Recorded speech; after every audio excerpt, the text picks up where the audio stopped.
9 अक्टूबर 1964 की शाम थी। मुंबई के पेडर रोड पर एक घर में एक शख्स अपनी फिल्म का आखिरी सीन लिख रहा था।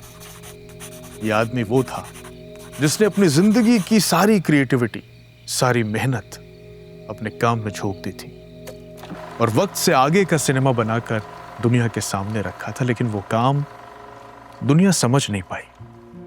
वो शख्स अंदर से बिखर गया। उस आदमी की जिंदगी में जाती परेशानियां भी शामिल हो गई थी। वो अपने बच्चों से दूर था, परेशान था। एक राइटर थे अबरार अलवी साहब, बहुत शानदार काम है उनका, कभी आप उनके बारे में जानिएगा। कई यादगार फिल्मों की स्क्रिप्ट उन्होंने लिखी है। वो इस फिल्म के क्रिएटिव राइटर थे जिसका आखिरी सीन वो लिख रहा था। शाम 6:30 बजे अबरार साहब की कार उसके मकान के सामने रुकी। वो अंदर गए और सीढ़ियां चढ़े। देखा कि वो शख्स कागजों के सामने उदास बैठा है। अबरार साहब उसके पास जाकर बैठे, कुछ बात की तो पाया कि वो आदमी कुछ बहकी बहकी सी बातें कर रहा है, कुछ अजीब व गरीब बातें। उसने कहा, अबरार मेरे पास एक खत आया है मेरे एक दोस्त का। वो दोस्त पागल खाने में है। क्या पागल खाने से कोई इतना संजीदा खत लिख सकता है? कहीं ऐसा तो नहीं कि वो पागल ना हो और दुनिया उसे पागल समझती?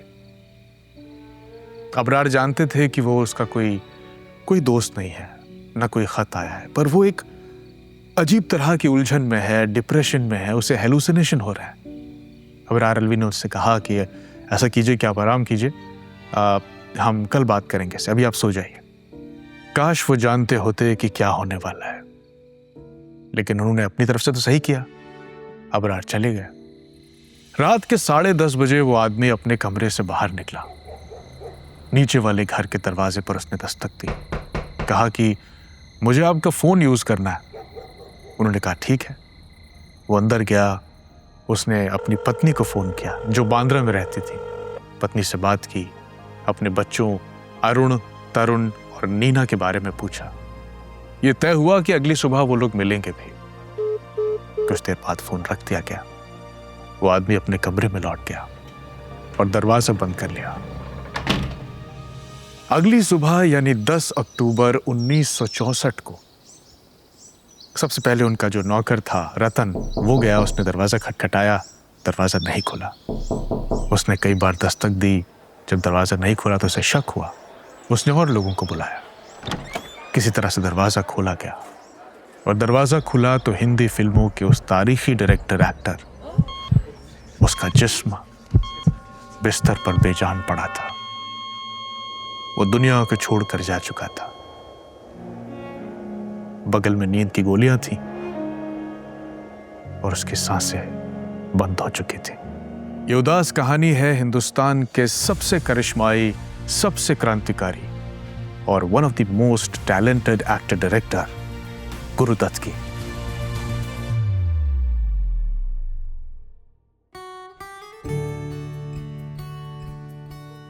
मैंने बचपन में एक जुमला सुना था।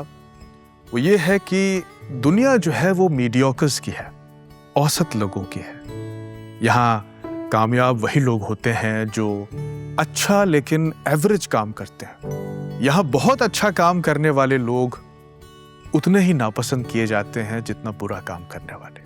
और ये इसलिए है क्योंकि दुनिया में मेजॉरिटी जो है वो औसत या एवरेज मीडियोकर्स की है।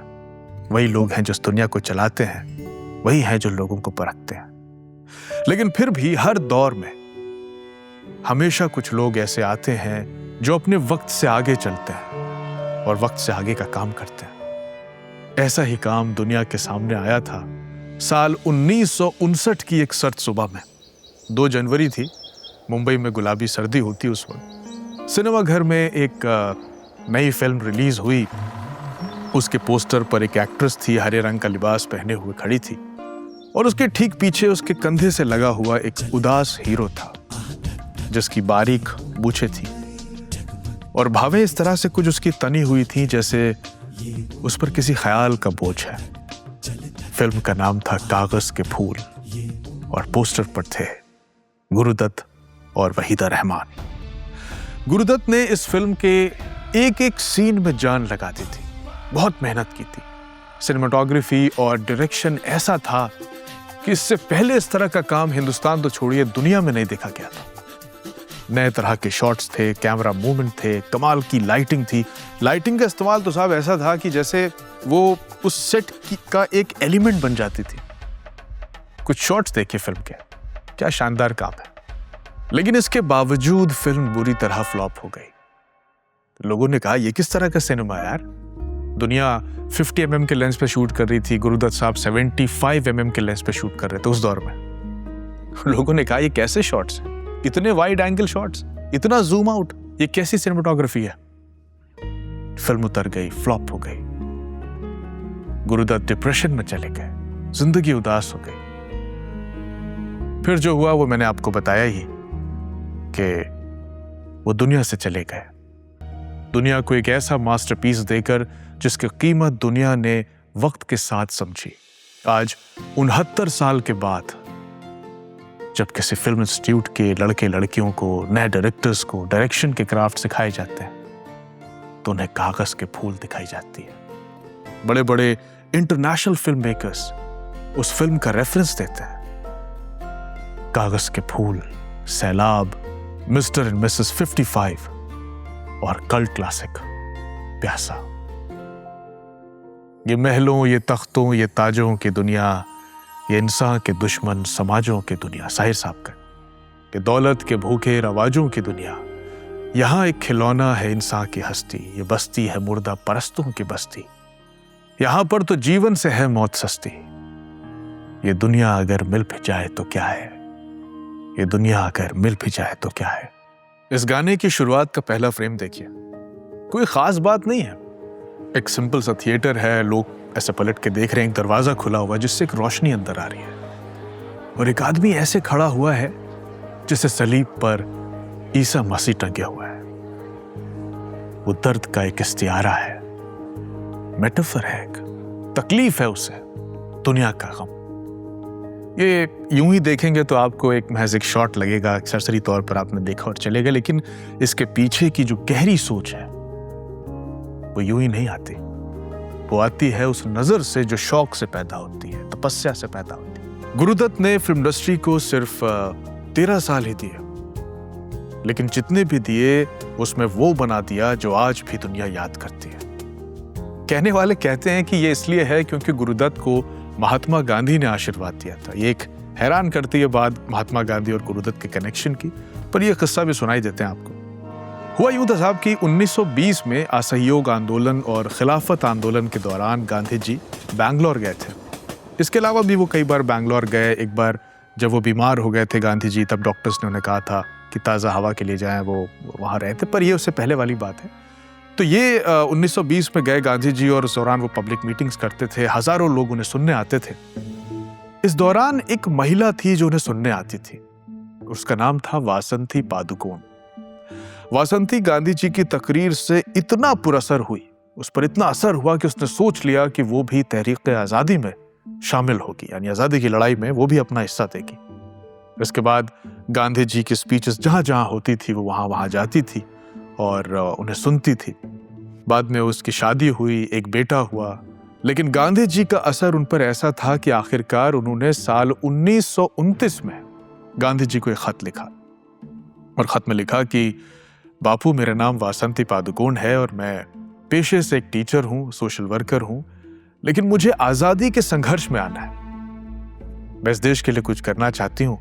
मेरा एक 4 साल का बेटा है, लेकिन मैं देश के लिए सब कुछ छोड़ सकती हूँ। आप बताइए कि मैं इस आज़ादी की लड़ाई में कैसे हिस्सा लूँ, कैसे योगदान दूँ। गांधी जी ने उस खत का जवाब दिया कि प्रिय वासंती, तुम्हें कुछ भी छोड़ने की ज़रूरत नहीं है। तुम जहाँ हो वहीं से अंग्रेजी हुकूमत के खिलाफ बिना डरे लिखो और बोलो। और हाँ, अपने 4 साल के बच्चे को मेरा खूब प्यार देना, उसे मेरा आशीर्वाद। माँ ने ऐसा ही किया और ये 4 साल का बच्चा जब बड़ा हुआ तो दुनिया ने उसे गुरुदत्त कहा। यह किस्सा गुरुदत्त की माँ वासंती पादुकोण ने अपनी किताब माय सन गुरुदत्त में लिखा है। ये 1976 में पब्लिश हुई थी। तो इनका जो बचपन था वो कोलकाता में बीता और शुरुआती पढ़ाई भी वहीं हुई।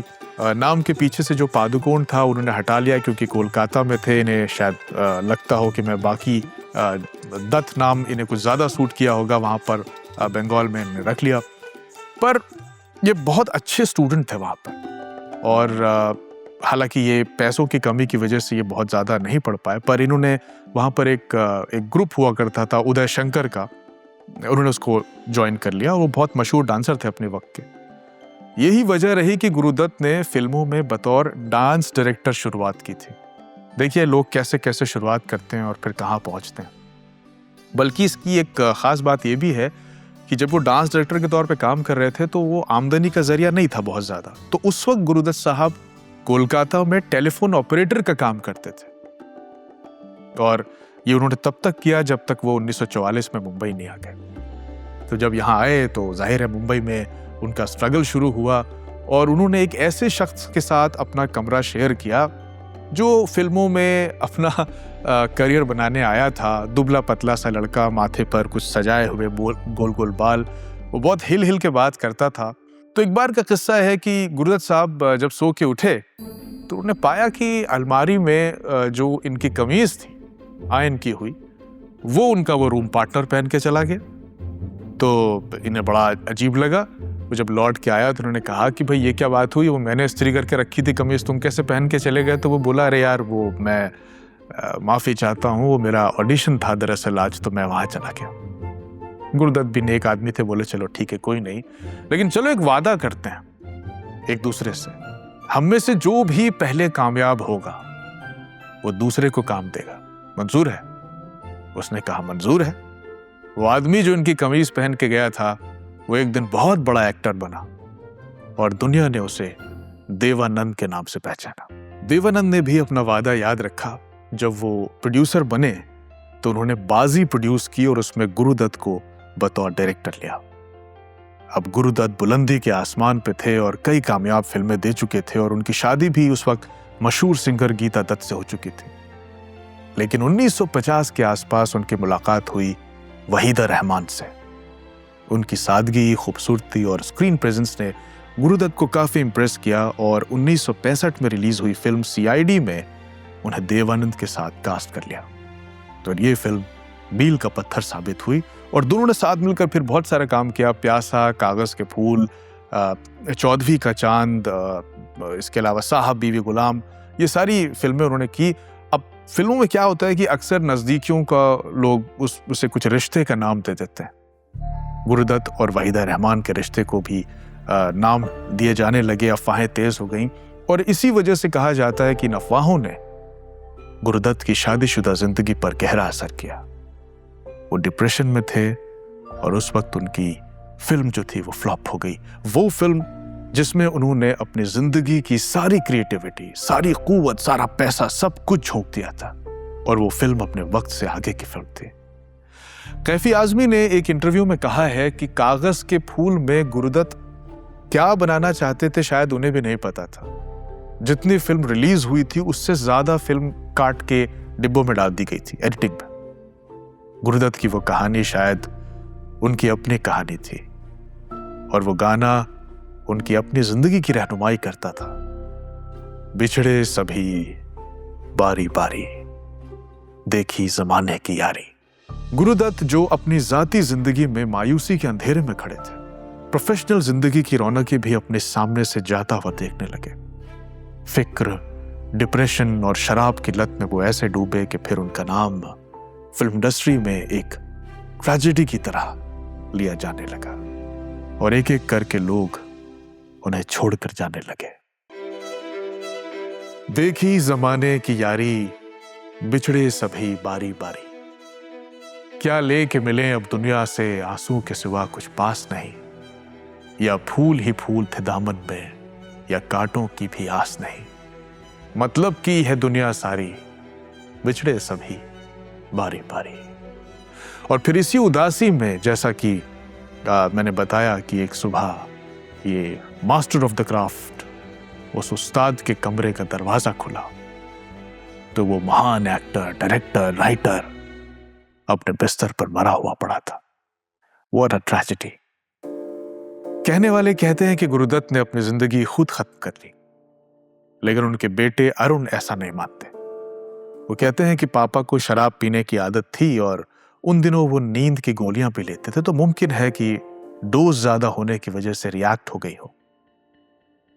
सच ये हो कि सच वो हो, लेकिन हकीकत यह है कि हमारे बीच की सफों से एक शख्स उठकर चुपचाप चला गया, वक्त से पहले, उम्र से जल्दी, और बहुत सारी ऐसी तस्वीरों को अधूरा छोड़ गया जो बन जाती तो शायद दुनिया आइंदा सैकड़ों सैकड़ों सालों तक उन्हें हैरत से देखती। पर खैर, कैफी आजमी ने ही गुरुदत्त के जाने पर जो कहा वही हम सब की हकीकत है, और गुरुदत्त की भी। रहने को सदा दहर में आता नहीं कोई, रहने को सदा दहर में आता नहीं कोई, तुम जैसे गए वैसे भी जाता नहीं कोई। गुरुदत्त हमेशा याद आएंगे।